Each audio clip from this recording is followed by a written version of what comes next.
The pristine valleys of Kashmir, once a symbol of tranquility, are again shrouded in the shadow of war. This idyllic region, nestled amidst the Himalayas, has become the epicenter of a dangerous military escalation between India and Pakistan. The latest chapter in this long-standing conflict began in April 2025 with the horrific massacre of 26 people, mostly Indian tourists, in the picturesque town of Pahalgam, in Indian-administered Kashmir.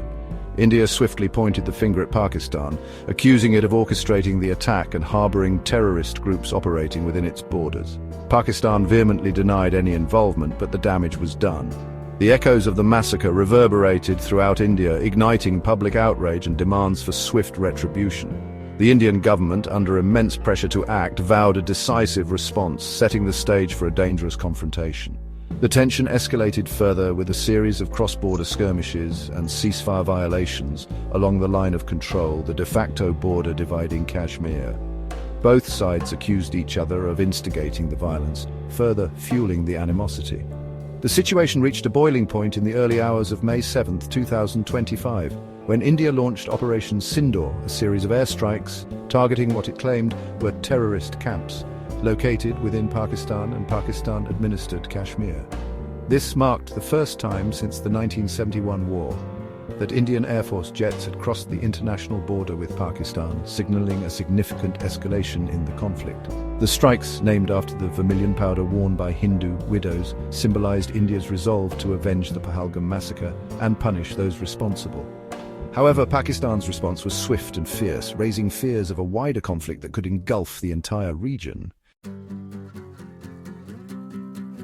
In the pre-dawn darkness of May 7, 2025, Indian Air Force jets roared across the line of control, their payloads aimed at targets deep inside Pakistan and Pakistan-administered Kashmir.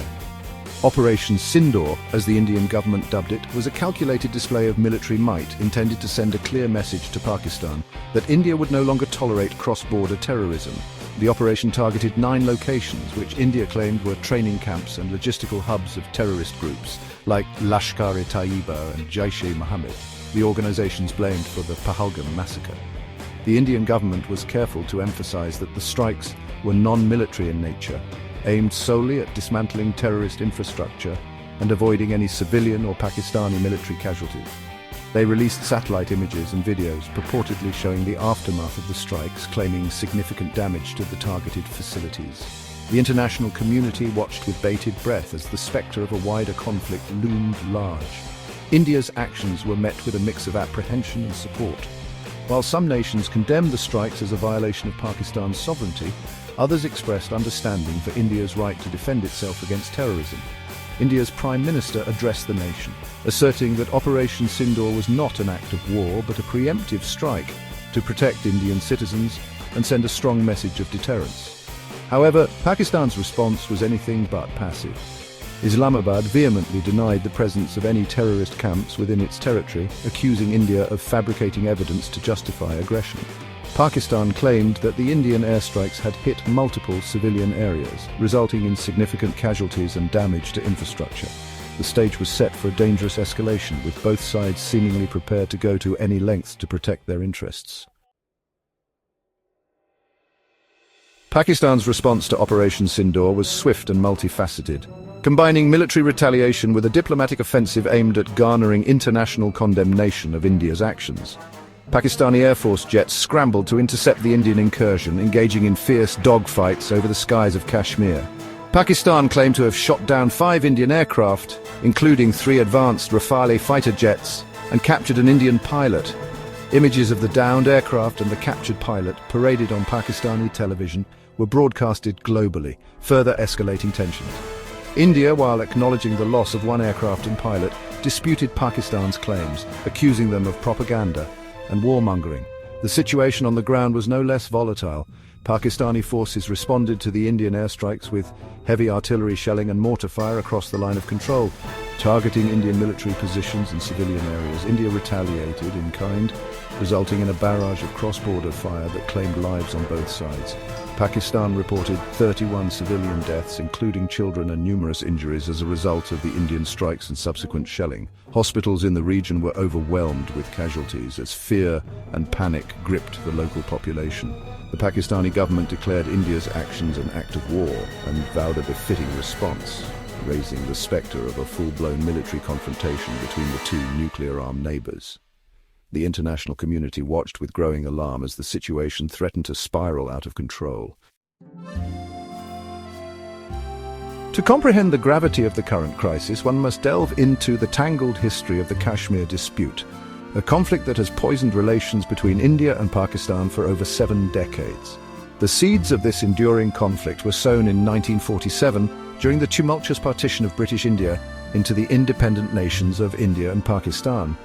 Kashmir, a Muslim-majority princely state ruled by a Hindu Maharaja, became a geopolitical battleground.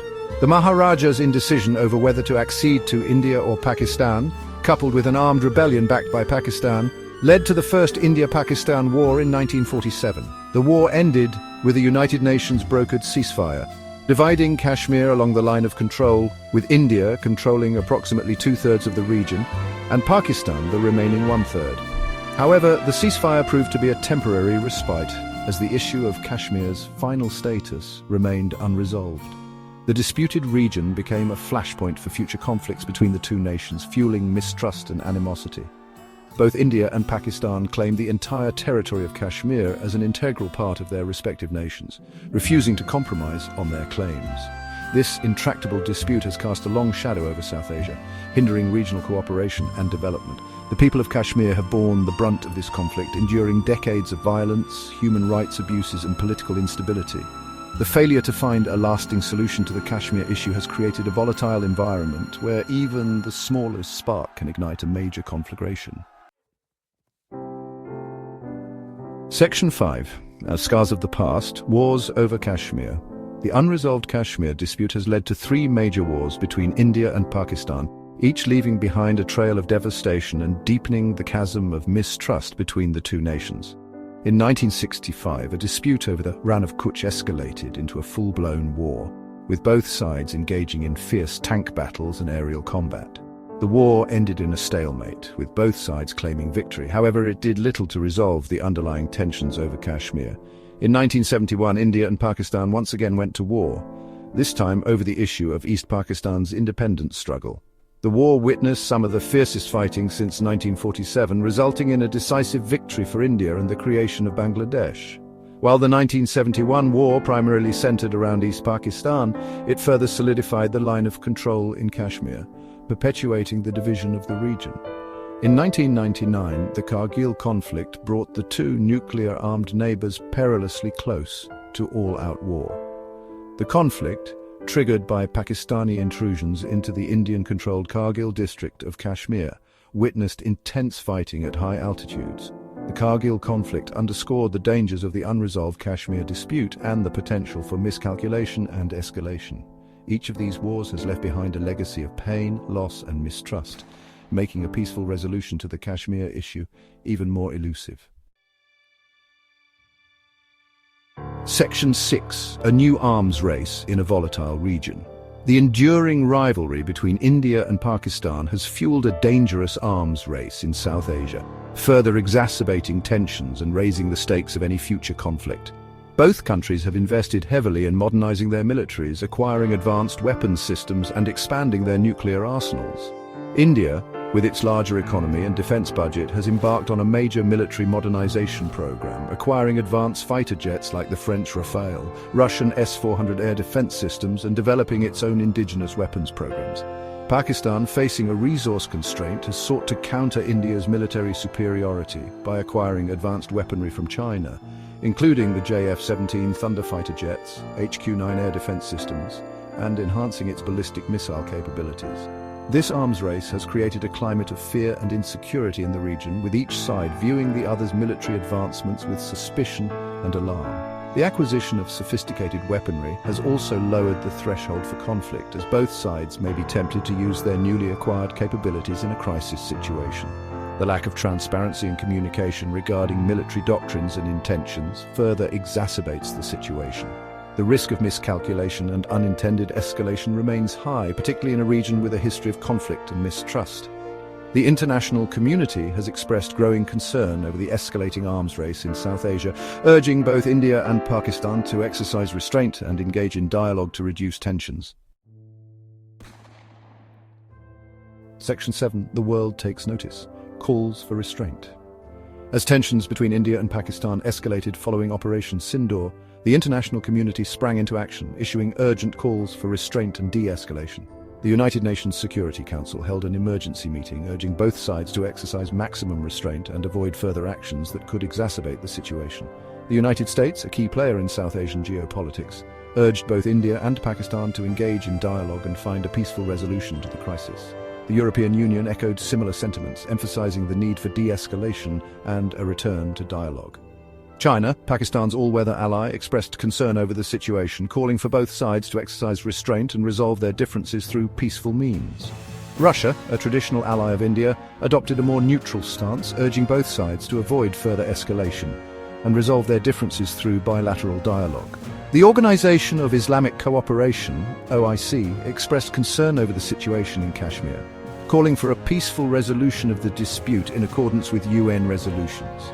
The global community's unified response highlighted the international concern over the potential for a wider conflict between the two nuclear-armed neighbors. The stakes were simply too high to allow the situation to spiral out of control. Section 8. Teetering on the precipice, the nuclear shadow. The most alarming aspect of the escalating tensions between India and Pakistan is the ever-present shadow of their nuclear arsenals. Both countries possess a significant number of nuclear warheads and the means to deliver them, making any future conflict a terrifying prospect. The spectre of a nuclear exchange, however improbable, hangs heavy over the region. While both India and Pakistan maintain a no-first-use policy for nuclear weapons, the ambiguity surrounding their respective nuclear doctrines raises concerns. The lack of clear communication channels and confidence-building measures between the two nuclear-armed neighbors further exacerbates the risk of miscalculation and unintended escalation. The international community has repeatedly urged both India and Pakistan to engage in dialogue to reduce the risk of nuclear conflict. However, progress on nuclear confidence-building measures has been slow and inadequate. The absence of a formal arms control agreement between the two countries, coupled with their ongoing nuclear modernization programs, raises serious concerns about the future of strategic stability in South Asia. The international community must remain actively engaged in facilitating dialogue and promoting confidence-building measures between India and Pakistan to mitigate the risks of nuclear conflict.